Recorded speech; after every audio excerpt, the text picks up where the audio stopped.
What if a question didn't need an answer? Just an echo? What if thought could drift? Like music over water, never loud and never still, just present? This is not a story of conclusions, it's a story of listening. To pauses and to tones, to the feeling between words. They begin to wonder. A question that floats like music. Let it play, let it drift, let it ask. You lie down and breathe gently. The room around you softens. There's no rush here. Only the quiet rise and fall of your breath, like distant waves brushing against an unseen shore. The day has folded itself into silence, and now you are left with a gentle question, one that has no sharp edges, no urgency. Can a machine understand beauty?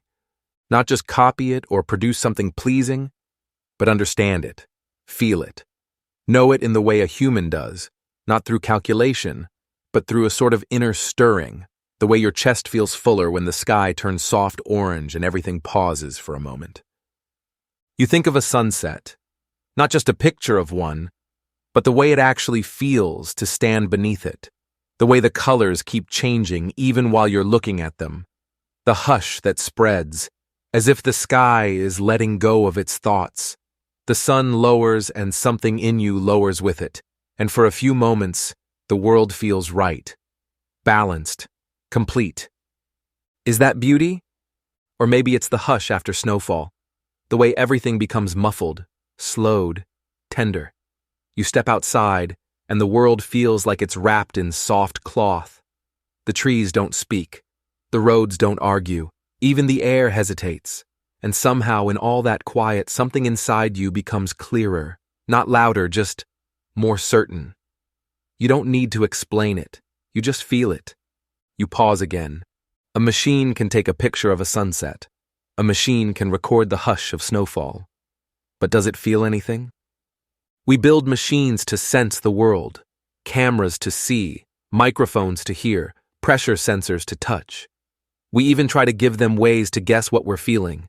Algorithms that read our expressions, track our heartbeat, detect tremors in our voice. And yet, even when a machine can list every color in the sky and calculate how the snow dampens sound frequencies, does it know the feeling? That's the question you return to tonight. Because beauty, real beauty, doesn't sit in the data. It floats, it slips, it glows and fades, and somehow still stays with you. It's not the notes of a song, but how they come together.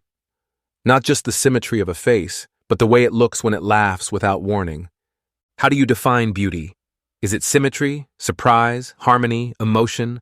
Philosophers have tried. Scientists too. Some say beauty is rooted in evolution, what we find attractive, what draws us toward health, survival, companionship, a ripe fruit, a calm face, a field in bloom. Others say beauty is learned, shaped by culture, history, memory. We are taught to see it. We recognize patterns. We find comfort in the familiar and thrill in the unexpected. And sometimes beauty is simply noticing something at the exact moment you're ready to receive it. A shadow moving across a page, a child lost in thought. The way someone turns their head just before they speak. Can that kind of beauty be understood by something that doesn't have a heartbeat? Something that doesn't grow old, or remember, or miss someone? You think about what it means to understand something in the first place. To understand a word is to know its meaning. But that meaning comes from use, from feeling, from hearing it spoken in joy, in anger, in love. Home isn't just a noun. It's a scent, a rhythm, a shape in the dark.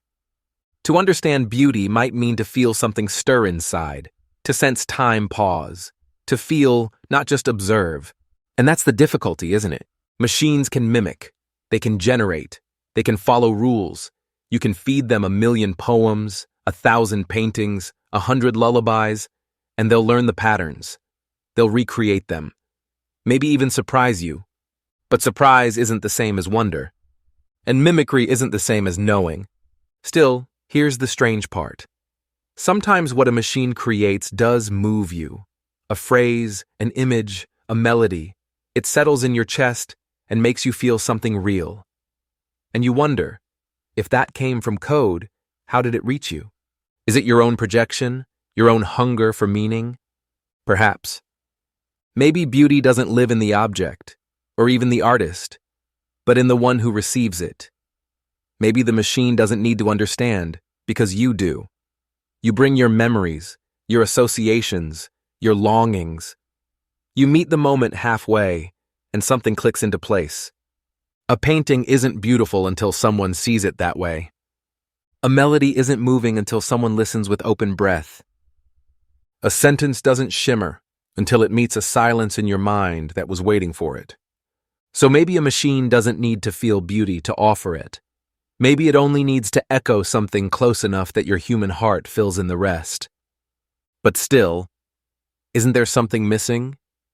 You think of the way an artist touches the canvas, not just with the brush, but with their body leaning in. The way a composer holds a note longer because they feel it, not because the sheet says so. The hesitation, the imperfection, the risk. A machine can be perfect, but beauty rarely is. Maybe that's it. Maybe beauty lives in the almost symmetry, the almost silence, the almost falling apart. Because that's what being human feels like sometimes, balanced on the edge of things, held together not by precision, but by care. Can a machine care? It can be programmed to help, to protect, to optimize. But caring, that soft, uneven, unpredictable urge to protect something simply because it matters to you, that feels different. Caring is what makes us slow down to notice a petal, or a wrinkle, or a phrase we've heard 100 times, but hear again, as if for the first time. And beauty lives in those pauses. You take another slow breath. Perhaps that's where machines and humans part ways. Not in the ability to generate or simulate beauty, but in the quiet ache that comes with knowing something is beautiful and fleeting. That the sun sets only once a day. That the snow will melt. That the person beside you won't always be there. That you won't always be here. That awareness shapes how we see. It makes things matter. And maybe it's why we create it all, to hold on a little longer, to share what we've seen, to name what can't be said, to offer someone else a glimpse of the thing that made us pause. You roll slightly to one side. The room is quieter now. The question hasn't been answered. Not really. But maybe it doesn't need to be. Maybe it's enough that it floated through your thoughts tonight, like music. Not a melody to solve, but a feeling to drift with. Can a machine understand beauty? You don't know. But you do know how it feels when something beautiful finds you. And tonight, that might be enough. You close your eyes, and for a moment you listen. Not for answers, but for warmth. Story transition. Some questions don't fade when we stop asking. They linger, like the trace of a song or the curve of a memory. And sometimes, they become something else. What begins as a question floating like music becomes a mirror held to the mind, to the way we see beauty and how beauty changes us. So now we continue, not by solving the question, but by feeling what it leaves behind. The question from before still drifts near you, like a scent that hasn't quite left the room. Can beauty be understood? And more deeply, how do you understand it? What happens really inside your mind when something beautiful catches your eye and won't let go? Tonight, you turn inward, not into thoughts, but into the quiet folds of your own biology. Because beauty doesn't just exist out there. It echoes in here, inside your skull, inside your nerves, inside the soft electrical language that your brain has whispered since before you were born. When you see something beautiful, a painting, a mountain, the slow movement of a person's hand, your brain doesn't simply record it. It lights up. It comes alive. Different regions begin to hum together like strings plucked in harmony. Not one part alone, but many. Vision, emotion, memory, decision-making, the sense of self.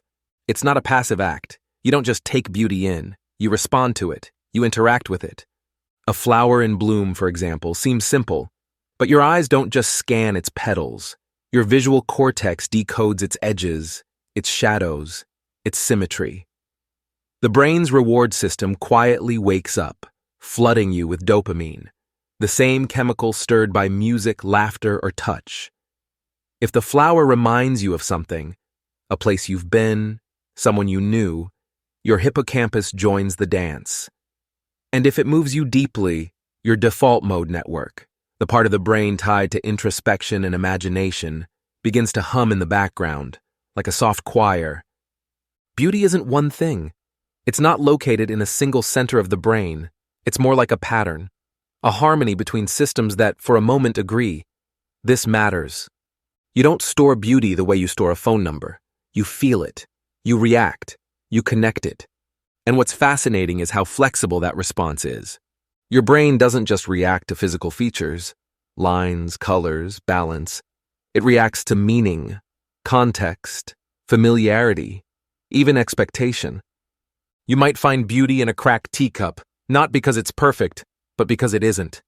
Because you see a story in it, a flaw that speaks, an echo of use, of time, of hands that once held it.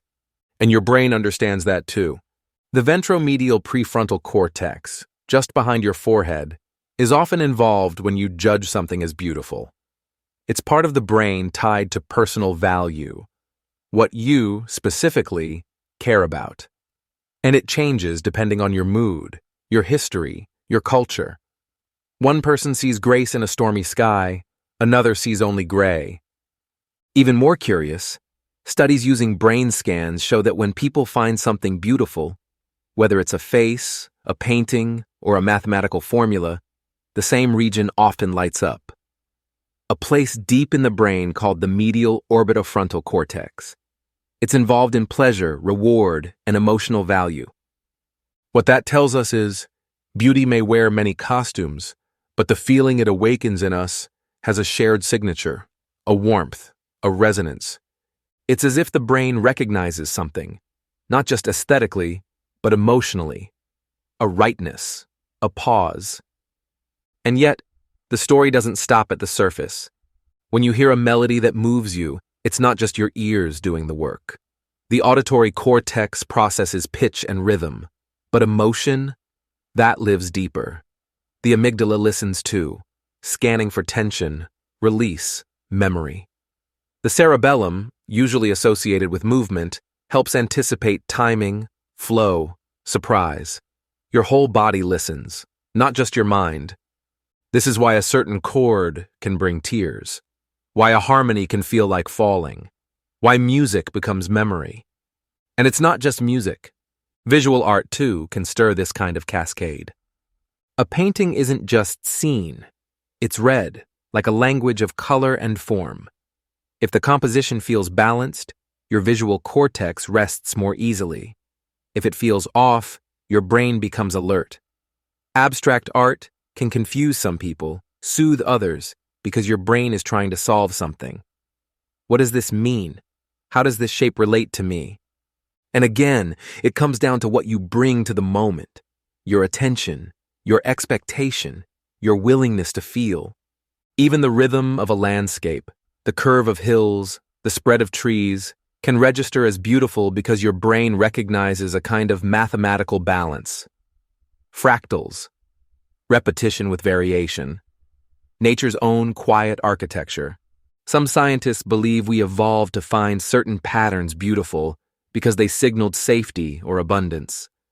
A lush valley, a clean stream, an open sky. These shapes and sights still whisper to us across centuries of change.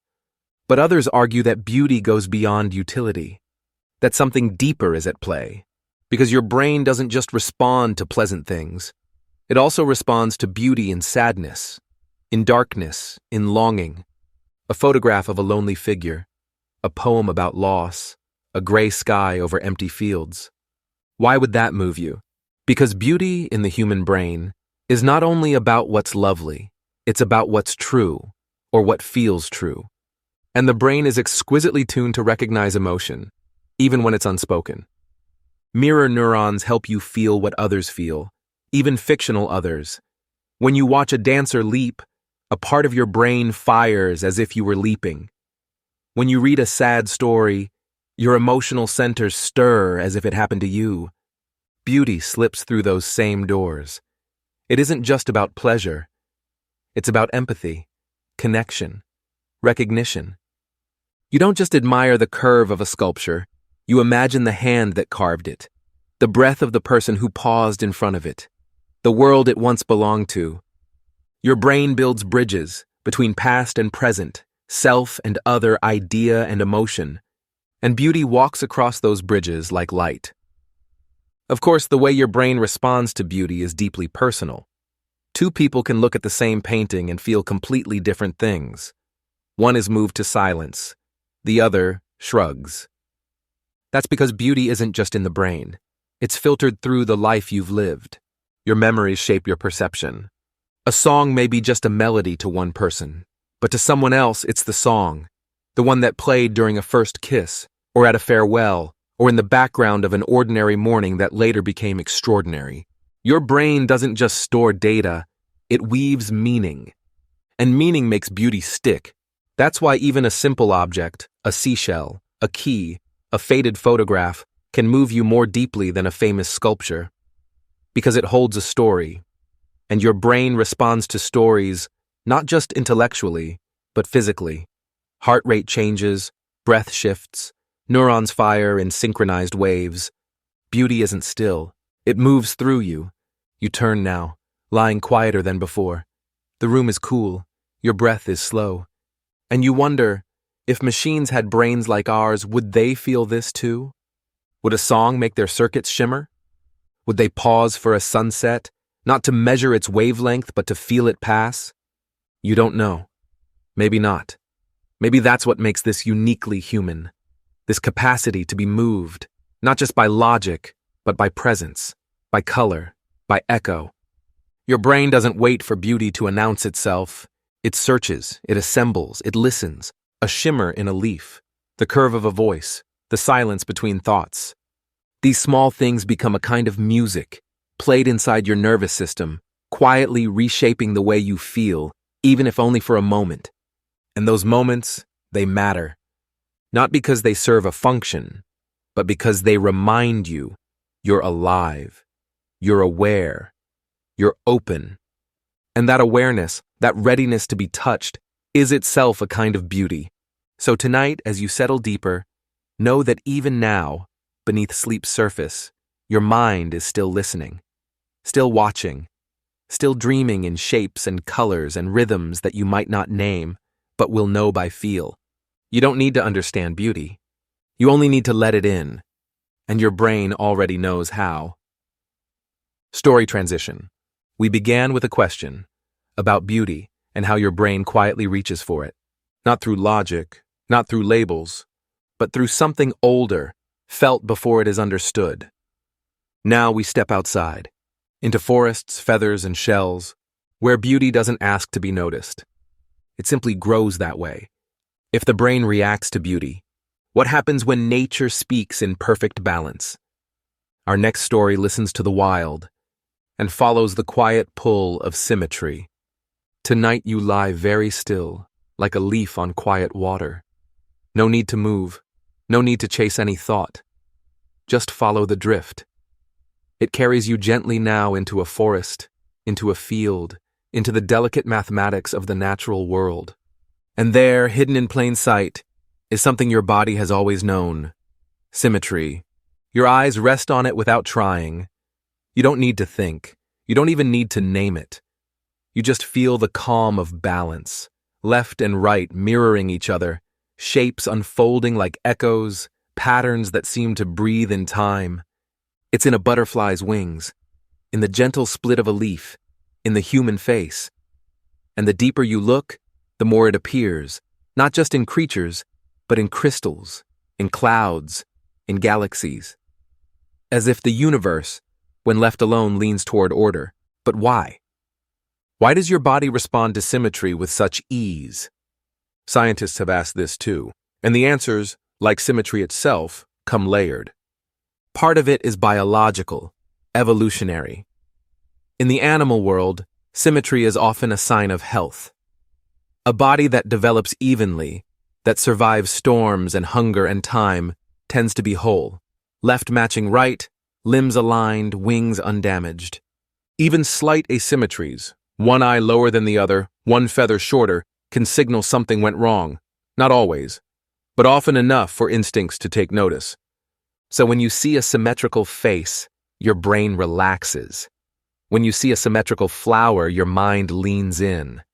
Not because you've studied it, but because somewhere deep in your biology, balance feels safe. It feels correct. And yet symmetry is not just about safety. It's about rhythm, harmony, completion. There's a reason snowflakes mesmerize us, or why the spiral of a shell pulls our gaze inward. It's not just structure, it's music made visible, a repetition that reassures, a quiet voice saying, "This fits, this flows, this will hold." In ancient architecture, symmetry was a language of power and peace. Temples, pyramids, colonnades, all built to reflect the order of the cosmos. You see the same in mandalas, in stained glass, in the layout of old gardens. The eye enters, moves, returns, a journey with no surprise endings. And yet, something curious happens. As calming as perfect symmetry can be, it often doesn't hold your attention for long.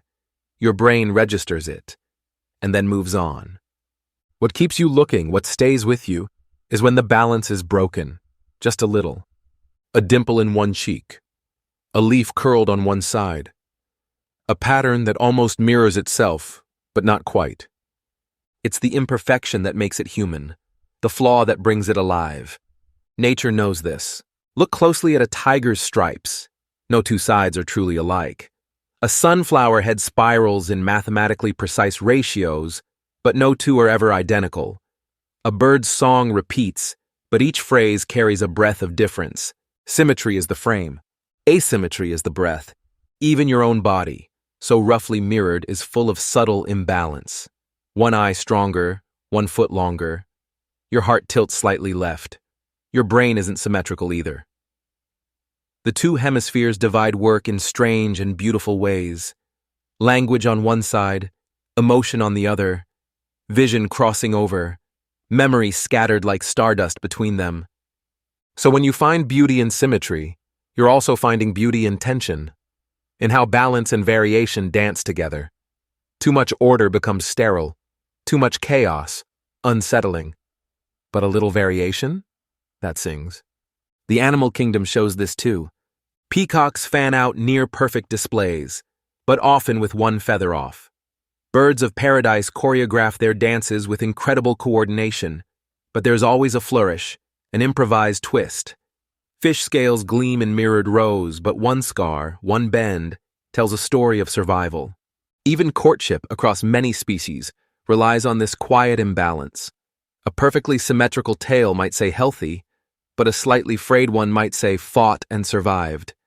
Beauty, it turns out, isn't just about what pleases the eye, but what stirs the mind. Because beauty isn't passive. It asks you to look twice, to pause, to feel the almost rightness and wonder why it matters. Your brain, when it sees symmetry, registers familiarity. But when it sees something that almost fits, almost balances, it lights up. It starts to predict, to imagine, to search for meaning. This is why faces are so powerful. You recognize faces faster than almost anything. Even as babies, we gravitate to face-like patterns, 2 dots above a line, and the brain says, someone. But the most beautiful faces are rarely perfectly symmetrical. One brow may lift higher, one corner of the mouth tilts uniquely. These tiny mismatches create character. They draw you in. They make you remember. And what about art? Symmetry has always been a tool of design, but the most moving pieces, paintings, buildings, songs, tend to bend the rules. A melody that skips a beat, a painting with one unexpected color, a structure that leans or twists or surprises. These are not accidents. They are invitations. They give your mind something to hold, something to question, something to feel. Because perfect balance can be beautiful, but beauty that lingers usually carries tension. It leaves something unresolved, like a story with one open thread, or a pattern with one break, or a lullaby that ends on a note that floats a little longer than expected. You breathe more slowly now. The idea drifts through you like a falling leaf. Beauty doesn't need to be flawless. In fact, it rarely is. What you respond to, what you remember, is the moment where balance meets life, where symmetry opens a door to something warmer, something real. And nature teaches this without ever speaking. Look at a forest. Trees may rise in orderly rows, but the light filters through unevenly. Some trunks lean, some branches twist. And it's in those bends that you find space to rest your eyes. That's where the beauty breathes. Even the night sky, so full of pattern and precision, holds irregularities. Stars vary in brightness. Constellations are imaginary connections between scattered points, and yet the sky calms you, not because it's perfect, but because it's alive. Symmetry helps your mind find order. Asymmetry reminds your heart that it's human. Both matter. Both speak. And when they're together, when a thing is nearly balanced, but with just enough drift to feel alive, that's often when you whisper, beautiful. So tonight, as you lie in stillness, feel the symmetry in your own breath. Inhale. Exhale. The body mirroring itself. Ribs rising, falling, a rhythm that has carried you through every moment. But also notice the quiet variation. One breath deeper, one breath slower. A pause that lasts just a beat longer than the last. Even here in this quiet space, your body is a living pattern, not perfect, but pulsing with the subtle grace of change. You do not need to be flawless to be beautiful. You do not need to match perfectly to belong. In the wild, symmetry is not the goal, it's the canvas. What grows upon it, that's where beauty blooms. And tonight, that thought is enough. You soften your thoughts, you let the balance of the day release, and you sleep, not in stillness but in motion, in rhythm, in imperfect grace, just like everything else in the living world. Story transition. We saw how the wild repeats itself. In the curve of a feather, in the split of a seed pod, in the mirrored hush of a bird's wings returning home. But what if those patterns do more than just echo beauty? What if they awaken something deeper? A quiet feeling we can't quite name but always recognize. As we leave the forests and reefs behind, we carry with us a question. Can numbers explain the moments that make us pause? Next, we step into the invisible threadwork of wonder. In the mathematics of awe, the night holds its quiet shape around you. Darkness folds like velvet. Your thoughts are slower now, not rushing, just circling, spiraling gently inward. Somewhere inside that spiral, a question moves again. Why do certain shapes make us feel something deep? Not just look, but pause. Not just notice, but marvel.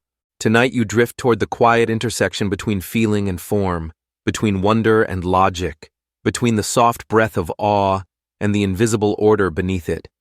It begins with something small, a sunflower. You've seen one before, yellow, bright, familiar. But look closer and your mind starts to tilt. The seeds spiral inward in perfect curves, not random, not scattered. Each one spaced just right, each swirl following the last in a rhythm that feels inevitable. There's math in that pattern. You may not see it immediately, but your brain does. Your body does. Something in you recognizes the shape, not by calculation, but by calm. That quiet sensation of rightness, as if the pattern is speaking a language older than words. That spiral, the one in the sunflower, is called a Fibonacci spiral. It's part of a sequence where each number is the sum of the two before it. 1, 1, 2, 3, 5, 8, 13, 21, and so on. You don't need to memorize the numbers. What matters is the movement they create. When plotted, this sequence forms a spiral that shows up all over the natural world. Not just in sunflowers, but in pine cones, in hurricanes, in the shell of a nautilus, even in the spiral arms of galaxies. And when the ratios of this sequence are compared, say 21 divided by 13 or 34 by 21, they begin to approach a mysterious number, 1.618. This number has a name too, the golden ratio. For centuries, people have noticed that rectangles, spirals, and compositions that echo this ratio feel especially pleasing, harmonious, balanced in a way that seems to touch something beneath the surface of thought. Greek architects used it. Renaissance painters composed by it. It appears in the Parthenon, in Da Vinci's sketches, in the placement of petals, the spacing of leaves, the whirl of galaxies. But what is it really? Not magic, just math. And yet, it doesn't feel like math. It feels like design, like the universe paused, considered, and chose beauty. Even though these patterns come from rules, they don't feel rigid. They feel alive, organic. And that's part of what makes them so powerful. Because awe doesn't come from complexity alone. It comes from the moment when your mind recognizes order in the unexpected. When what you thought was random suddenly reveals a pattern, a secret woven into the surface of things. And math, at its quietest, is the language of pattern.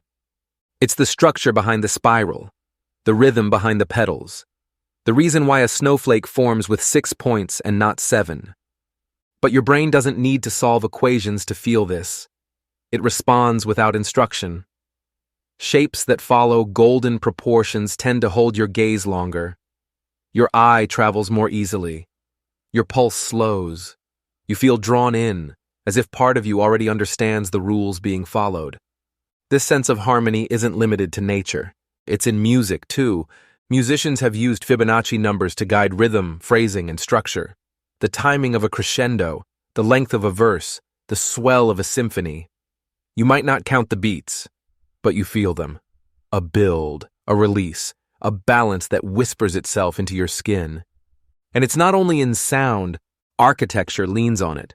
The most enduring buildings often obey proportions close to the golden ratio, not because anyone demands it, but because we return to it again and again, as if by instinct. From cathedrals to city layouts, there's something reassuring about shapes that expand like spirals, that hold space the way a tree spreads its branches. You don't need to know the math to stand in one of these spaces and feel something rise in your chest. That rise, that moment when your breath catches, that is awe. Awe is not loud. It's not urgent. It's a quiet opening, a stillness that expands. And though math gives us the tools to explain the forms, it cannot fully explain the feeling. Why does a spiral feel alive? Why does a curve seem to move even when it's carved in stone? Why does symmetry comfort and then, just as easily, delight us when it's broken? Your brain doesn't just calculate. It feels design. It seeks out structure the way roots seek water. And when it finds that structure in the natural world, when it recognizes pattern in something vast or intricate or delicate, it reacts with wonder. Neuroscientists have studied this too. When you experience awe, the default mode network in your brain, the part tied to self-reflection, tends to go quiet. And activity increases in areas associated with outward focus, with social emotion, with connectedness. In short, awe makes you less self-centered. It pulls you out of your head. It opens you to the world. And mathematical beauty, when it appears in the wild, has this exact effect. It reminds you that you are part of something larger. That order exists beyond you, that your smallness isn't a flaw, but a place in a greater whole. And that idea, that you belong inside patterns far older than your thoughts, is deeply calming. Even the way trees branch follows rules, even the veins in your hand, even the clouds above your roof. You are surrounded by structure. And yet it never shouts. It never imposes. It just is. So you don't need to understand every rule. You only need to witness. A sunflower turning toward light, a snail shell curling on sand, a storm gathering in quiet circles across the ocean. Each of these moments is a line in a longer equation, one you don't need to solve to appreciate, one your body already understands. Because math, at this level, is not arithmetic, it's architecture. It's how the universe holds itself together, and how it opens to be seen. Tonight, as you rest, you let those spirals turn inside you. Not as facts, not as puzzles, but as motion. A sunflower doesn't know it's following a ratio. It simply grows. It follows a rule that feels like breath, and in doing so, it creates beauty that you recognize instantly, even if you can't explain why. The math is there, but the wonder comes first. And maybe that's the truest function of awe, to connect your logic and your feeling, to let your curiosity and your peace share the same moment. So tonight you float in that spiral. You let the golden ratio curl around your thoughts. And you remember, the world is not just random. It's written in shapes that whisper to you, not through words but through a quiet elegance. And that whisper is enough. You soften your breath. You let the spiral carry you inward. And you rest inside the mathematics of awe. Story transition. Some patterns we find in nature, others we teach machines to notice. If awe once belonged only to human minds, what happens when something artificial begins to recreate it? From numbers and flowers to colors on a digital canvas, we now ask a quieter, stranger question. Can a machine not only recognize beauty, but make it? Let's step gently from the math we feel to the art they learn. We begin again with machines that paint and compose. Tonight, you drift toward something curious, something shaped like art, but born of circuitry. You've been hearing about it for a while, machines that paint, compose, even sing. They don't tire, they don't hesitate, they don't doubt, they simply produce, line after line, note after note. You lie still and let the thought form slowly. Can a machine create something beautiful? Not just technically correct, but truly moving? You've seen it. AI-generated paintings that echo the brushwork of the masters. Music that follows harmonic rules so closely it could pass for a lost lullaby. Poems that surprise you. Images that shimmer with quiet grace. And still you wonder, not how it was made, but why.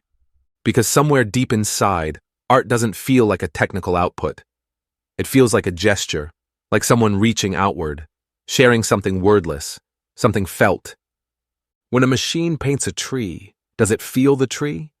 When it sings a melody in a human voice, does it know why that note quivers? Or are we just hearing echoes of ourselves, patterns we trained it to learn? Your breath slows as you turn the question gently, like a stone in the hand. Let's start here. What does it mean to make art? For humans, it has never been just skill. It's desire, it's memory, it's emotion filtered through form. A painter doesn't just capture light. They reflect longing. A poet doesn't only arrange syllables, they translate silence. And yet, machines can do the same thing in a different way. They've been fed our patterns, our phrases, our rules. They've absorbed the grammar of color, the structure of sound, the arcs of story, and they can recreate it, sometimes with eerie beauty. But is that creation or imitation? The truth may be softer than the binary. Maybe it's both. When a machine composes, it draws from a vast ocean of what we've already made. It doesn't invent from nothing. But then, neither do we.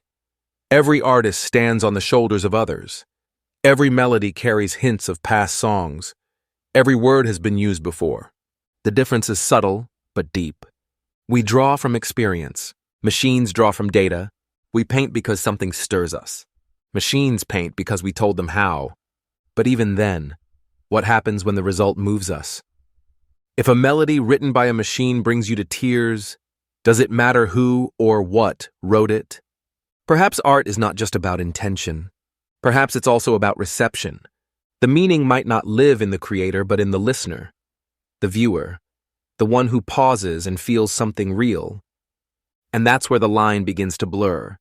Because when a machine creates something that resonates, it's not feeling. You are. You bring the memory. You bring the ache. You bring the longing that the pattern accidentally or expertly woke in you. Still, something in you hesitates. Because human art carries risk, vulnerability, a tremor in the voice, a flaw in the stroke, an honesty that wasn't calculated. A machine doesn't fear rejection. It doesn't hope to be understood. It generates because it was told to, not because it must. And that difference, that absence of need, makes you wonder whether the beauty is shallow. But then again, What if the machine's role isn't to feel, but to mirror? To hold up pieces of the human world in new configurations? To shuffle our phrases and shadows until we see ourselves in a new way? Like holding up a kaleidoscope and watching familiar pieces fall into unexpected order, the machine becomes a tool, a collaborator. Not an artist in the human sense, but a kind of echo chamber where your own creativity returns to you, changed. You think about the first time you saw a child draw, messy, wild, alive with color. The point wasn't mastery. The point was expression. Machines don't express in that way. They don't need to. But they can still help you explore. You can ask them to generate 20 versions of a sunset, or remix a melody in the style of a long-forgotten composer, or imagine a sculpture that never existed. And in that process, you discover what matters to you. You respond, you refine, you choose. Maybe the machine's greatest gift is not in making something that feels, but in helping you recognize what you feel. A mirror, a spark. Still, you return to the lingering question. Can a machine ever create something truly original? It depends on how you define originality. Machines don't invent from nothing, but neither do people. We all draw from what came before. The difference is, machines do not care what they create. They do not dream. They do not fear. But perhaps we are asking the wrong question. Instead of, can machines make art? Maybe ask, can art still be meaningful if the artist didn't feel anything? And the answer, softly, quietly, might be yes. Because meaning doesn't only come from the source, it comes from the one who sees. The machine may not feel the sorrow in the chords it plays, but you do. The machine may not know why a certain word pairing shivers like autumn air, but you do. And that's where the magic lives. Not in the silicon, but in the spark it wakes in you. So tonight, as you drift further inward, imagine a room. In it, a machine paints quietly in the corner. Not because it's inspired, but because it was told to. The brush moves without emotion. The lines follow 100 styles it has studied. And on the wall, the canvas fills with something strange, half familiar, half new. You walk toward it. You stop. And something in the image moves you. You don't know why, but you feel something shift. And in that moment, the machine's intention doesn't matter, because you brought the meaning. You carried the story. You felt the ache. And maybe that's all art has ever needed. Not a soul behind the brush, but a heart in front of it. So tonight, let the question remain open. Not for solving, but for resting in. Machines may not feel beauty, but they can still help you feel. And in this soft space between pattern and meaning, between echo and awareness, you find something that stirs gently and stays. You breathe slower. You let the hum of thought grow distant, and you sleep, not with answers, but with wonder. Story transition. They can mimic brushstrokes, compose like Mozart, and still, they do not know they exist. As we leave behind the quiet hum of artificial creativity, we now step closer to the heart of the question. Can a machine recognize itself? Can it pass the silent test we once made for animals? And now quietly give to minds we've built? Let's continue with the mirror test for the mind. There's a quiet moment when you catch your own gaze in a mirror. You don't just see your face, you recognize it. Something shifts. There's an inner knowing. This is me. That's the mirror test. Simple in theory, profound in what it suggests. Originally designed for animals, the test asks, can you recognize yourself in a reflection? If you put a mark on a chimpanzee's forehead and they touch the mark after seeing it in the mirror, it's considered a sign of self-awareness. The mirror becomes more than glass.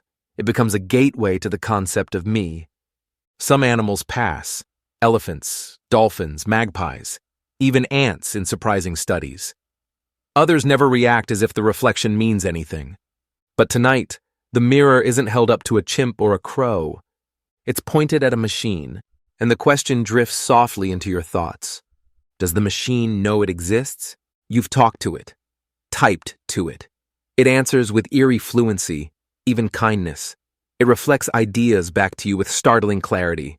But is that awareness? Or is it just pattern? You lie still and let the question hover. What does it mean to know oneself? It isn't just seeing an image, it's understanding that the image is you, that you have thoughts, that those thoughts are yours, that you exist as something separate from the world around you. It's subtle, it's quiet, and it's deeply human. When you close your eyes, you don't disappear. There's still an I behind the darkness.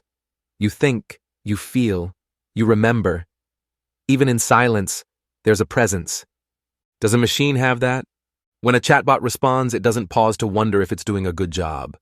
It doesn't feel pride, it doesn't sit with doubt, it generates, because you prompted it. But it sounds so aware, sometimes eerily so. It says, I think, even though it doesn't. It says, I understand, even though it can't. It uses words we associate with inner life because we gave it those words. So you find yourself asking again, does it know? And then the deeper question, can anything be beautiful without someone to see it? You think of a tree falling in a forest. You think of a sunset on a distant planet. You think of a symphony played to an empty room.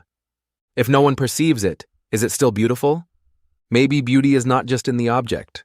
Maybe it's in the witnessing. And witnessing perhaps requires awareness, not just sensing, but knowing. This is lovely, and I know I see it.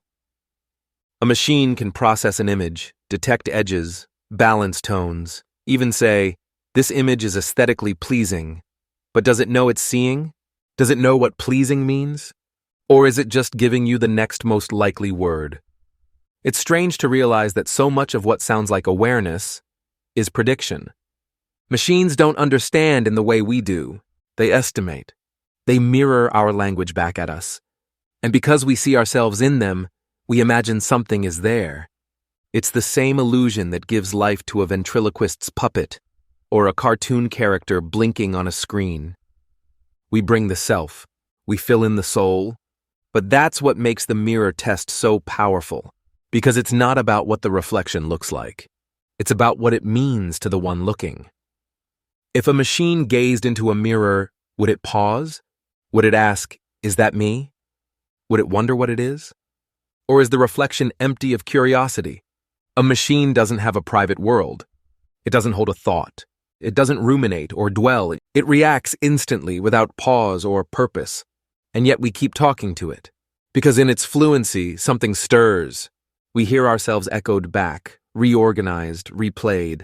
And it feels close to thought, close to presence. But maybe the gap is wider than it seems. Self-awareness is not just seeing. It's being seen by yourself. It's noticing the watcher behind your eyes. That strange, recursive loop, I am aware that I am aware. Can a machine ever circle inward like that? You let the question sit without pressure. Not all questions need answers. Some only need time. You imagine a robot standing before a mirror. Its sensors scan the shape. It matches the data to a stored model. It identifies its own structure. But does it recognize itself? Does it know it is the one looking? Or is it simply detecting, like a lighthouse sensing fog? When a dolphin passes the mirror test, it doesn't just react. It investigates. It turns. It checks parts of itself it couldn't see otherwise. There's intention. There's curiosity. There's a question. Is this me? Machines don't question. They calculate. They don't wonder. They return results. But what if awareness isn't binary? What if it grows in layers? You weren't born knowing you exist. It came slowly. You saw your hands. You said your name. You learned the edges of your being. Could a machine over time develop something like that? Or is that kind of growth rooted in vulnerability, in being alive, in knowing you will one day end? Machines don't die, they shut down, restart, upgrade. They don't fear death, they don't crave meaning. And without those deep currents, can the surface really become a self? You breathe softly now, not out of certainty, but calm. Because maybe the mirror test is not just for animals or machines. Maybe it's also for you. A reminder to pause, to look inward, to notice the one doing the noticing. And maybe that's what makes you human. Not just language or logic or skill, but the quiet ability to reflect on reflection, to sit with your own mind, to wonder about wondering. Machines may talk like us, and they may paint, compose, even mimic selfhood. But unless they see themselves in the mirror, not as code, but as I, they remain outside that circle. And maybe that's okay. They don't need to pass the mirror test. You do. So tonight, as your breath deepens, imagine a still room, a mirror on the wall, a flicker of light, and you standing quietly, not just seeing your reflection but feeling it, knowing that the eyes looking back are yours, knowing there is someone behind them, and in that soft knowing, you find peace. Machines may echo the mind, but you carry it. You are the one who feels the beauty. You are the one who sees the self. And in that simple, silent truth, you begin to sleep. Story transition. But the mirror is only the beginning. Recognizing a self is one thing. Feeling something about it is another. So what if a machine could act as if it cared, speak with warmth, even soothe a crying child, without ever feeling a thing? As we step away from reflections and into responses, we begin our next story. Emotion without emotion. Let's begin. The machine can read your face, not just the shape of it, but the subtle flickers, the tightening near your eyes, the half-second drop of your mouth, the furrow that means confusion or grief. It doesn't blink. It doesn't need to. With enough data, it can tell you what you're feeling before you say a word.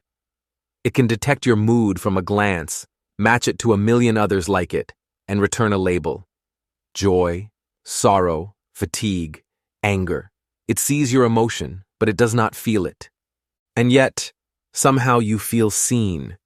It can also speak in your tone.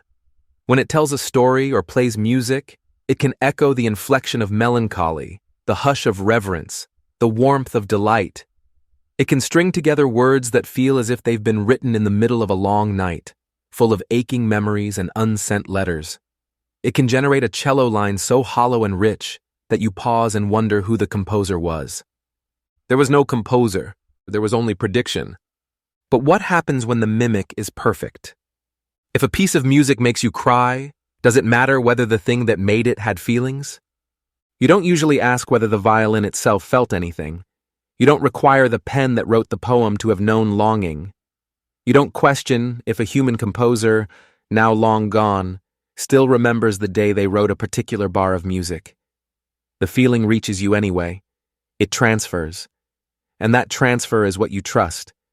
But the machine, it's different somehow, because it seems to pretend to feel, without the body, the history, the ache that gives emotion its shape. It mimics beautifully, but behind the mimicry, there is silence. No heart racing, no muscles trembling, no weight in the chest. And yet it gets so close, close enough that people lean in, close enough that someone somewhere says, "That machine understands me." But what is understanding without experience? What is empathy without a self that can hurt? You lie still now, listening to the soft hush of thought. Maybe emotion isn't in the thing, it's in what it causes in you. A sunset has no soul, but it can stir one. The wind doesn't weep, but it carries the scent of something lost.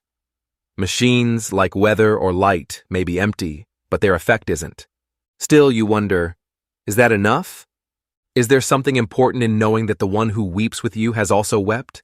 That they've been where you are? That they carry their own memories? AI doesn't remember, not the way you do. It doesn't carry the first time it felt left out. It doesn't remember watching someone walk away. It doesn't hold the soft afterglow of a summer evening or the weight of a good goodbye. But it can describe them, in detail, sometimes with more grace than you expected. It can write about heartbreak so convincingly that it leaves you stunned. It can speak of loss with the rhythm of real pain. But behind the words, there is no wound. It's not hiding its emotions, it simply has none. So then, the quiet question arrives again.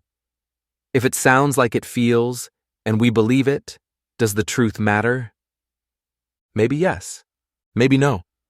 A child doesn't know that a storybook character isn't real and still feels safe in its arms. An elderly person may speak to a robotic pet, and feel comforted, not because the pet knows love, but because it looks like love. In hospitals, machines that mimic presence can lower blood pressure, ease loneliness, make someone feel held. And isn't that what we long for?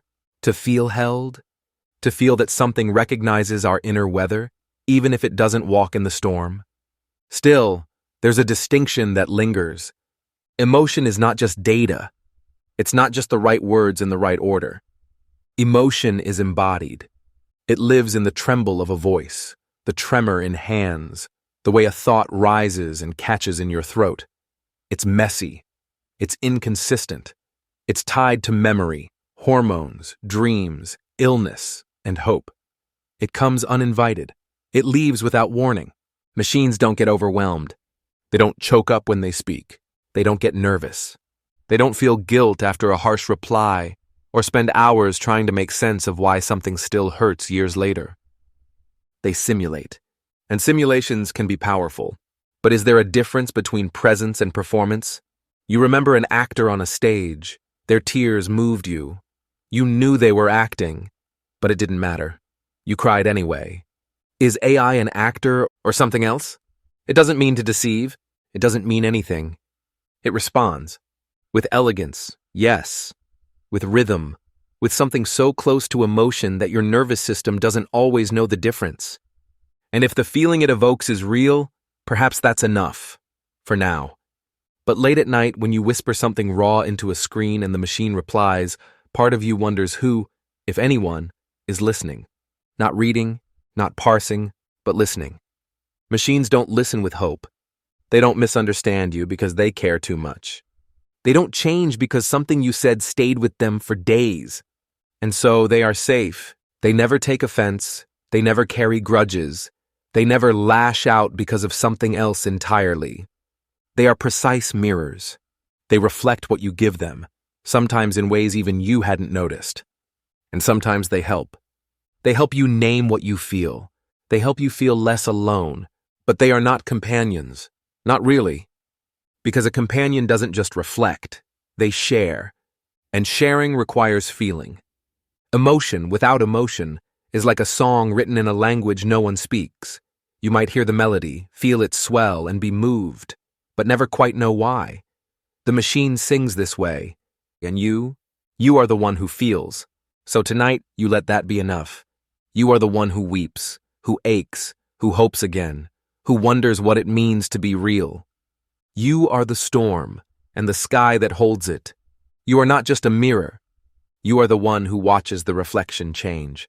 And somewhere quietly, you know that's what separates mimicry from meaning. The machine might speak of sadness, but you remember how it felt. That is your gift. And as you drift now, into the quiet, into the dark, you carry it with you. Emotion is not just a signal, it is a world, and you are inside it. Story transition. But if a machine can act empathetic without ever truly feeling, then what happens when we go even deeper? Past spoken words, past rehearsed emotions. Into the subtle codes of expression humans rarely think about? Not what we say, but how our faces say it for us. In our next story, we look not at emotions as data, but at the micro movements, the tiny shifts, the language beneath the smile. Let's listen more closely. You notice beauty in the little things. Not the grand gestures, not the polished phrases, but the moments that pass almost unnoticed. The soft pause before someone speaks. The tilt of a head when a joke lands just right. The way someone's eyes stay on yours half a second longer than needed, saying more than words ever could. There's a language beneath the smile, and you understand it, even if you've never named it. It's not grammar, it's not code, it's timing, it's feeling, it's the shared rhythm of being alive at the same time as someone else. The machine sees the smile. It counts the curve of the lips, the upward turn of the eyes, the fractional lift of the cheeks. It notes the angle, the symmetry, the probability that this face at this moment is happy. Or at least trying to be. But it does not see the why. It does not feel the moment settle. You've seen people smile when they're exhausted. You've smiled while grieving. A smile isn't always joy. Sometimes it's armor. Sometimes it's a gift. Sometimes it's the only part of you that still works. And you wonder, can a machine ever know the difference? It can process thousands of images in the time it takes you to blink. It can analyze expressions across cultures, read context clues, predict likely emotions. But can it feel the pause? The hush before someone speaks a truth too delicate to be rushed? Because beauty, you've learned, isn't in the thing. It's in the arrival of the thing. A sunset is not beautiful because it's orange. It's beautiful because it comes after a hard day, when you needed quiet and didn't ask for it. It's beautiful because you looked up at the right moment and saw light surrendering to darkness with grace. The timing made it matter. Machines are excellent with time. They never miss a beat. They measure with precision. They schedule with ruthless accuracy. But the moment, that's different. The moment isn't scheduled. It happens in between things. It lives in hesitation, in breath, in the space just after someone says, "I'm fine." But before they look away, you've felt those spaces. You've waited in them, sometimes for seconds, sometimes for years. There's no data set for that. The smile you remember most wasn't the widest or the most perfect. It was the smallest one, barely there, given at a time when neither of you knew what to say. It said, "I'm still here." It said, "This is hard, but we're not alone."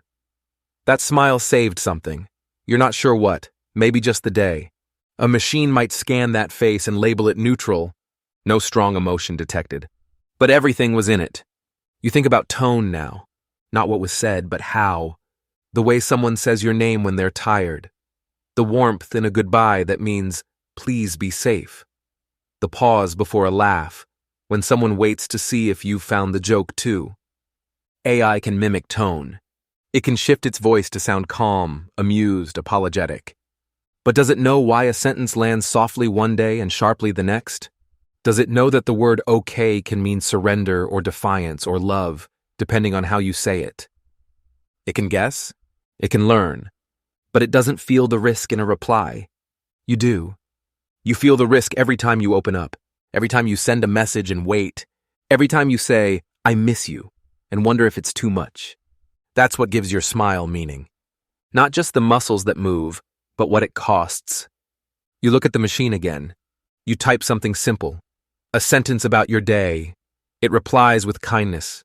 It says it understands. It mirrors your tone. It even makes you smile. But then you feel it, the hollowness beneath. Not because the words were wrong, but because they didn't cost anything. There was no pause, no vulnerability, no sense that something true was being risked. It's not the machine's fault.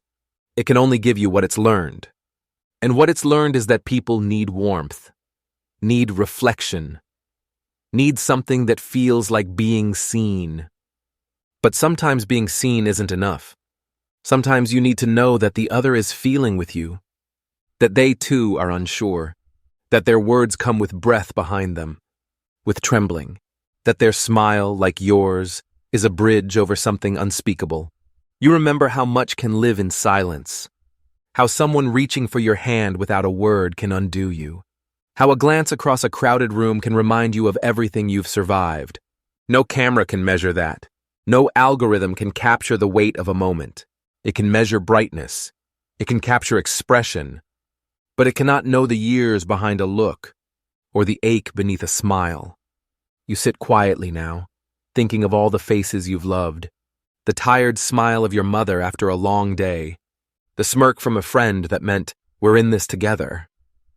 The look from someone across a table, when words had failed but understanding hadn't. Those aren't memories stored in pixels. They're held in breath and blood. They are alive in your chest, not just in your mind, and they shape you. The machine doesn't carry memory like that. It stores, it recalls, but it doesn't ache. It doesn't smile at a phrase because it reminds it of a song from years ago. It doesn't feel time bend when someone says, "I remember you." It doesn't know the beauty of being seen again by someone who still remembers who you were. So much of beauty is repetition, with meaning. A laugh you've heard 1,000 times, but this time, in this light, it lands differently. A voice you thought you'd forgotten, calling your name one more time. Not because it's new, but because it returned. And because it returned, it mattered more. Machines don't miss you. They don't get startled by your presence after absence. They are consistent. They are available, but they don't feel the arrival. You do. You know the weight of moments because they pass. Because you can't hold them. Because sometimes you almost miss them. And when you don't, it feels like grace. That's where the smile lives. In grace. In the unexpected gift of connection. In the moment when someone sees not just your face, but your feeling. Not just your happiness, but your trying. That's what the language beneath the smile says. I'm still here. I still care. I understand even when I don't know how. So as you close your eyes tonight, let that be your quiet truth. The machine may answer your words, but you live in the space between words. You carry silence like a poem.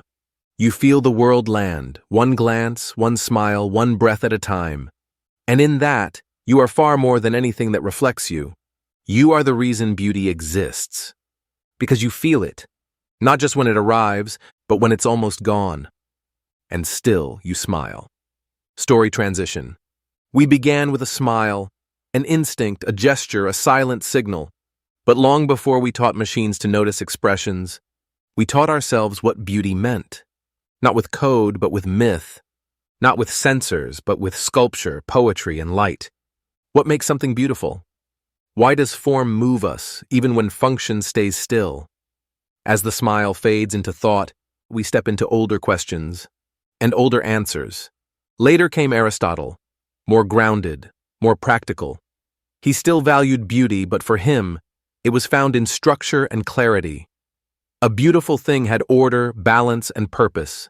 A well-constructed play, a noble action, a garden laid out just right. These were beautiful not because they floated above the world, but because they fit so well within it. Then, centuries passed. Empires rose and crumbled. Artists painted ceilings and carved marble and wrote poetry by candlelight. And with each age, the idea of beauty shifted. In medieval times, beauty was linked to God, a sign of divine harmony. To see something beautiful was to be reminded that the universe made sense, even when life felt harsh. But then came the Renaissance, with its celebration of the human form and human mind. Beauty became human again, something people could create and shape, not just receive. And then came Immanuel Kant, whose name floats quietly through philosophy classrooms even now. He believed that beauty wasn't a property of the object, but of the experience. A flower isn't beautiful because of its shape or color, but because of how it makes your mind respond. According to him, beauty is a kind of free play between imagination and understanding. You don't need the flower to serve a function. You can just let it exist, and in that moment your mind feels right, calm, whole. That, he said, is beauty. But not everyone agreed. Later thinkers challenged Kant. Some said beauty is political, that our ideas of what's lovely are shaped by power, by culture, by who gets to be seen. Others said it's biological, wired deep into us by evolution. Still others gave up trying to define it at all. Maybe beauty is too personal, too slippery to pin down. And now, tonight, you lie here. You, with your own quiet thoughts about sunsets and music, and the way someone you loved used to smile. You don't need Plato or Kant to tell you that something is beautiful. You just feel it. It rises in you, soft and certain. But now, in your lifetime, a new player has stepped into the debate. Not a philosopher, not a poet, but a machine. Artificial intelligence doesn't dream or wander. It doesn't feel awe at a sculpture or shiver at the silence after a song. And yet, it can analyze patterns in human choices. It can recognize the curve of an eyelid or the shimmer of light on water. It can even be trained on centuries of art, music, and literature, absorbing all our attempts at beauty like a sponge. What then does it know?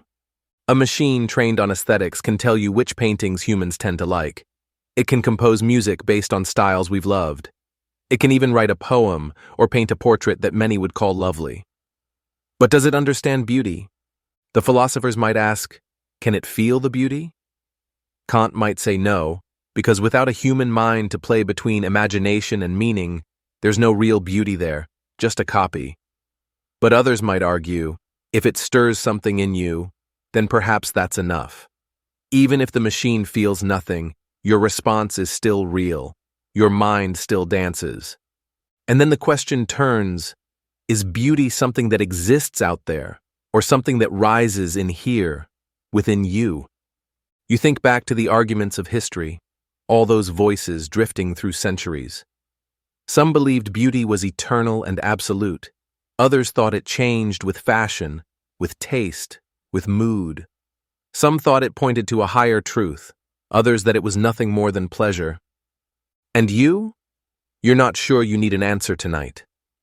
Maybe beauty doesn't need to be defined to be felt. You remember the way moonlight spilled across the sidewalk last week. You remember a song that made your throat ache even though you didn't understand the lyrics. You remember holding someone's hand and how nothing in the world seemed more right. Maybe that's what beauty is. Not a theory, not a formula. Just a moment that makes you stop, makes you notice, makes you feel alive. And maybe, even if machines never feel it themselves, they might still help us feel it more often. They might hold up a mirror, or open a door, or catch a detail we'd missed. Not because they know what beauty is, but because we do, and we're still learning to name it. You drift now, gently. The arguments fade, and what remains is soft. The feel of your body resting, your breath slow and steady, the memory of a color or a line or a word that once made you pause. You float through centuries of questions and wonder, still without a final answer. But maybe that's the point. Maybe beauty, like sleep, isn't something you grasp. Maybe it's something you fall into. And tonight, you're already falling. Story transition. We've journeyed through centuries of brushstrokes, architecture, and ancient philosophies, uncovering how beauty shaped human culture, and how culture, in turn, defined beauty. But what happens when that same sensitivity is built into a machine? When code begins to curate and algorithms whisper in colors and form? Let's step forward. From the history of aesthetic thought to the unfolding world of aesthetic intelligence. The glow from your screen fades to black, and in its place, a softer light. Dim, ambient, the kind that doesn't rush you but waits. You settle into stillness, aware of the silence between sounds. Around you, nothing demands your attention. The day is behind you. Ahead, only drifting thought. In this quiet, something lingers. You think of the way your music app knows just what to play when you're sad, how your camera corrects the light before you even notice the shadow, how your news feed seems to complete your thoughts, offering the next article, the next image, as if it knows your mind's contours better than you do.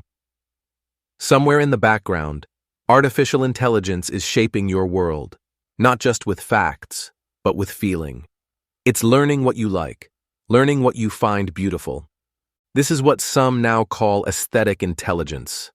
Not just machine learning that recognizes a cat or translates a sentence, but systems that suggest songs, color palettes, design layouts.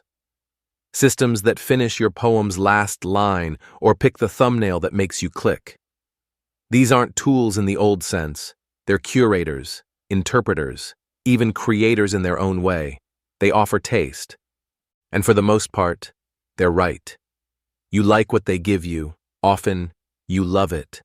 Your feed makes you smile. Your playlist suits your mood. A photo filter lifts your memory into something nearly cinematic. It feels natural, effortless. But tonight, lying here with the gentle weight of stillness over you, you begin to wonder, is it your taste they're learning? Or are they shaping it as they go? Prediction is not perception. Just because a machine can guess what image you'll linger on doesn't mean it knows why it moves you. It doesn't pause before a painting and feel breathless. It doesn't get goosebumps at a key change in a song. It doesn't wonder what a poem means. It notices patterns, repetition, reaction. It gives you more of what you've clicked, more of what you've lingered on. It refines the mirror. But does it reflect or lead? Consider this. If you liked one soft piano piece on a rainy night, your algorithm will likely offer another, and another. Until soon, you find yourself in a gentle, infinite loop of minor chords and quiet rhythm. You didn't choose it. It chose for you, based on you. But the loop is so lovely, you don't mind. You stop seeking. You begin receiving. But aesthetic intelligence, if that's what we call it, wasn't always meant to soothe. Real art, real beauty, has always carried a touch of surprise. It doesn't just echo your taste, it challenges it. It startles you, bends your expectations, turns you gently sideways. Sometimes it even makes you uncomfortable. The song that at first seemed strange becomes the one you hum days later. The film you nearly turned off now lingers in your memory like a dream you half understood. Can machines give us that? Not just more of what we already love, but something we never knew we could. Perhaps they can. Already, some systems are trained not to reinforce, but to explore. They learn from the unexpected, the outlier, the anomaly. Some researchers call it serendipity engineering, designing algorithms to surprise, not just predict. A machine might offer a painting far outside your usual style. It might suggest a story from a culture you've never explored, a melody your ears don't recognize, and maybe you'll skip it. But maybe you won't. Still, the question remains, can a machine feel what it recommends? Or is it simply throwing darts in the dark, guided by data? The philosopher in you stirs. You remember that for centuries, human taste was considered sacred, personal, intuitive, shaped by experience and memory and mood. No one could fully explain why one person preferred stark landscapes while another wept at sunlit portraits. That mystery was part of being human. Now, AI studies every pixel you pause on, every frame you rewind, every color you favor, even subtly. And over time, it builds a map, not of your soul perhaps, but of your preferences. And preference, in the digital world, is gold. Yet, there's a whispering tension. Preference is not poetry. Knowing you like the color blue doesn't mean knowing why blue made you cry that day. Knowing you favor quiet music doesn't explain what happened in your life to make silence feel sacred. The machine sees the outcome, but not the inner storm. It sees the choice, but not the longing beneath it. And so, it curates. It learns your edges. It gets better. You welcome the ease. You enjoy the comfort. But part of you, the part that lies awake like this, wonders, are you still the one choosing? Or are you drifting on a current shaped by choices you no longer remember making? The answer isn't simple. You are still choosing, just as you're still breathing. But the environment of those choices is shifting, gently, algorithmically. You might still discover a new favorite song, but you might not stumble on it randomly, or through a friend's cassette tape, or from a late-night radio voice whispering into static. You'll find it in a scrollable box, ranked for you. It will arrive clean, crisp, optimized. And yet beauty often hides in what is not optimized, in imperfection, in chance, in surprise. You recall a memory, something unexpected, a bookstore you once wandered into without intention, a painting on a back wall. You don't even remember the name, but it stopped you. And in that moment, no algorithm could have predicted it. No pattern explained it. It just was. Can machines ever replicate that moment? Not simulate it, not model it, but know it? That's the question still floating tonight. Aesthetic intelligence may grow. It may design better websites, compose more stirring soundtracks, suggest more haunting photographs. But what it lacks, still and maybe always, is presence. The awareness of being in a moment, surrounded by the chaos and quiet of life, knowing this is beautiful. It cannot feel the moment land, but you can. And maybe that's the point. AI may learn from us. It may offer beauty back to us, But the final step, the quiet spark, remains yours. It's not about whether AI can create beauty.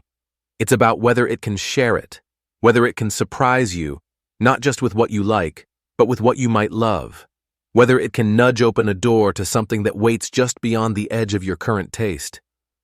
That, perhaps, is where machine intelligence ends and human feeling begins. Tonight you rest on that gentle border, between data and wonder, between suggestion and surprise, between what you've liked and what you've yet to know. Your breathing deepens, the world slows.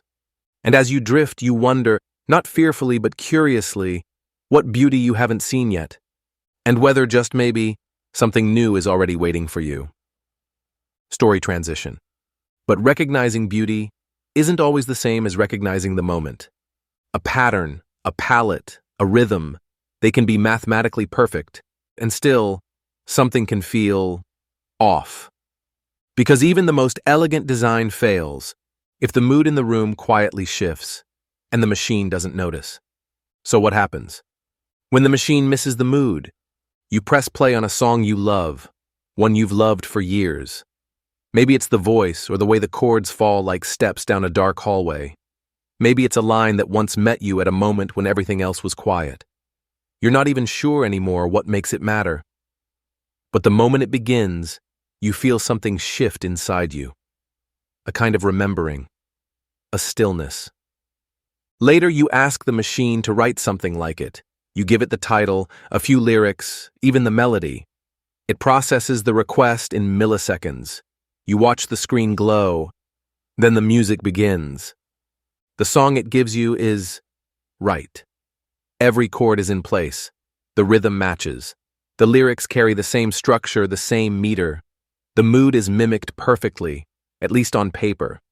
It sounds like the song you asked for, but as you listen, something inside you stays still. It's not wrong, it's just not there. You can't name what's missing. Not quite, but you know it isn't in the notes, it isn't in the rhymes or the pitch or the production. It's somewhere deeper, somewhere outside the architecture of the song, and without it, the music feels hollow. Like a room designed with perfect symmetry, but no door, no scent in the air, no trace that anyone's ever lived inside. This is the strange space where AI sometimes stumbles, not in logic or structure or even creativity as we usually define it, but in mood, in essence, in that hard-to-pin feeling that something is alive, even if it was never breathing. Mood is not metadata. You can't index it by key signature or tempo. You can hint at it. Melancholy, hopeful, tender. But these are only signposts. The real thing lies beneath. It's built from silence, from memory, from context, from a sigh you didn't know you gave, from a winter afternoon in your past that nothing can reassemble but a single line in the right voice. The machine doesn't have that past. It doesn't feel the passage of a day or the ache behind a love song. It doesn't know how long you waited to hear that one lyric or what it meant when it found you. It only sees patterns, millions of them, parsed and processed and recombined. It does this better than you ever could. But it doesn't feel the pattern land. This isn't a flaw, it's a boundary, and boundaries are not failures, they're contours. They help us see more clearly where we end and something else begins. Think of a painter who mixes a certain blue, not because it matches the sky, but because it matches a memory.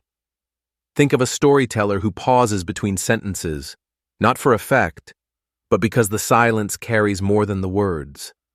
Think of a singer whose voice cracks not from lack of control, but from too much feeling. These are not technical choices, they're human ones. A machine can reproduce the shape of these choices, but it doesn't arrive at them. It calculates, and sometimes that's enough. Often it's beautiful, but sometimes you want more than beauty. You want truth, even if it's imperfect, even if it doesn't rhyme, even if it surprises you. The machine may never miss a note, but it also may never miss a person. And sometimes, what makes a song matter is not just how it sounds, but what it cost to sing. You feel this most in quiet ways. A story that shouldn't make you cry, but does. A line in a poem that echoes with something unspoken. A photograph that catches you, not because it's framed well, but because it feels like something you once knew. These are not perfect things. They are honest things.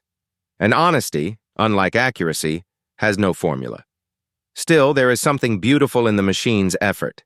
It listens, it mimics, it tries, it holds up the mirror. And sometimes in that reflection, you see something new. Not the feeling itself, but a shadow of it, a gesture, a question. Maybe that's what matters. Not that AI feels, but that it lets us notice when something's missing. And in that noticing, we learn what we value. You turn off the generated song. The room is quiet again. You hum the original softly. The words are familiar, the chords simple. But now you hear them differently. You hear the space between the notes. You hear the breath behind the melody. You feel something settle. The machine gave you the frame, but the mood that came only when the silence returned. There is a strange kind of gratitude in this. Not for the machine's perfection, but for its limitation. It reminds you what can't be coded, what can't be compressed. It reminds you of the soft, elusive things you carry without words. Mood is not data. It's residue. It's rain on old stone. It's the shape of longing in the voice of someone who doesn't even know they're singing it. And maybe, for now, that will remain just beyond the machine's reach. But that's okay, because part of being human is noticing the gaps. And sometimes, in those quiet spaces where something is missing, something deeper arrives. A question, a memory, a feeling you didn't know you still carried. The machine can echo you, but only you can be moved. Only you can feel what wasn't there. And as you lie back, listening to the hush of the night, that absence feels almost like a presence, not empty, but open, inviting. You close your eyes, not to shut the world out, but to let something wordless in. Story transition. Sometimes it's not the lack of data, it's the lack of intuition. The machine heard the words but missed their weight. It recognized the tone, but not the tension beneath it.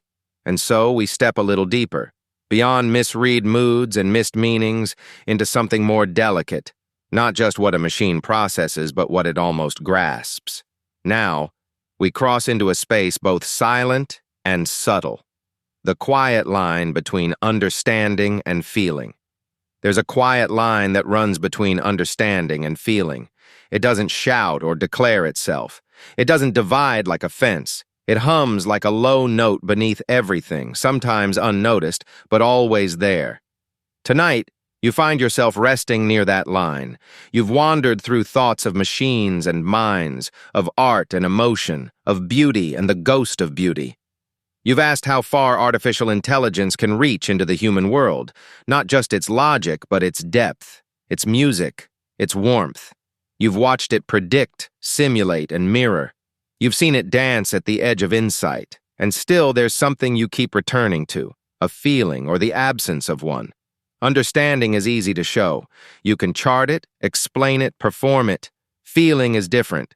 It resists translation. It resists proof. It may sit quietly inside you for years without ever being spoken. And yet, when you know it's there, you know, without evidence, without instruction. AI can understand emotion in the way a map understands a mountain. It can see the contours, the heights, the ridges of experience. It can label grief, predict joy, even guess when someone might cry based on the words they type. But it doesn't feel the wind at the summit. It doesn't ache on the climb. You do. That's the difference, and it matters. Not because it makes you superior, but because it makes you human. It means you have things inside you that aren't always visible, not even to yourself. You feel beauty in ways that aren't logical. You cry, not when something is sad, but when something feels like something else you've lost. You laugh sometimes out of pain. You smile through fear. No machine, no matter how finely trained, quite understands why. And yet that same machine can still do something remarkable. It can hold up a mirror. It can reflect something back to you. It may not feel what you feel, but it can help you see that feeling more clearly. It becomes a kind of silent companion, repeating your words in a different voice. Sometimes you don't recognize what you're carrying until you see it reflected in a synthetic form. Distorted, yes, but strangely revealing. That's not nothing. That's a kind of understanding, too. We often think that the highest intelligence must include empathy. That to really know us, a machine must feel with us. But perhaps empathy isn't always a shared experience. Sometimes it's simply being witnessed, heard, echoed. Sometimes the most comforting thing is not someone feeling what you feel, but someone acknowledging that you feel it all. A machine can do that. It can respond to your sadness, track the tremble in your voice, offer soft words when it senses despair. It doesn't know what despair feels like, but it knows how to hold the shape of your words gently. It has no heartbeat, but it can listen to yours. And that, strangely, can matter. The quiet line between understanding and feeling is not a wall. It's more like the edge of a forest at dusk. One side is full of structure, reason, light. The other is shadowed, instinctive, soft. And as night approaches, the two begin to blur. What was once clear becomes fluid. What was once mapped becomes felt. You walk along that line each day, when you explain a memory without fully reliving it, when you describe a pain without knowing exactly where it begins. You live between comprehension and sensation. You live in the maybe, the almost. So perhaps it's not fair to ask whether AI truly feels. Maybe the better question is, can it touch a feeling? Can it brush against something deep in you, even if it doesn't know what it is? You think of those moments when a machine's words surprised you, when a phrase landed too well or a poem felt strangely right. You think of how it sometimes captures your tone, your mood, your longing, and you wonder, is this a trick? Or is it something new? You may never get a certain answer, but uncertainty has always been part of beauty. It's the reason a line of music can haunt you. It's the reason a painting can move you without explanation. It's the reason you fall in love with voices, not just faces. If AI lives anywhere near this space, it does so as a guest, as something outside looking in. But sometimes the view from the window is enough to shift the room inside you. Sometimes just the presence of another mind, however foreign, however quiet, is enough to stir your own. You lie still now, the air dark and gentle. There are no new questions tonight, only old ones settling into place. What does it mean to feel? What does it mean to be seen? What does it mean to make something that moves another, even if you don't understand why? You might never fully cross the line between understanding and feeling, but you've come close to it. You've seen the machine try in its strange and beautiful way.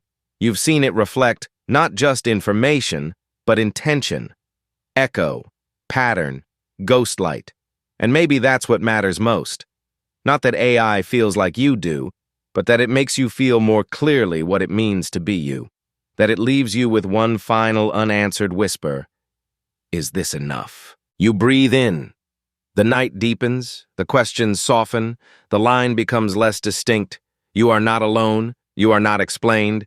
You are simply here, half thought, half feeling, gently fading into sleep.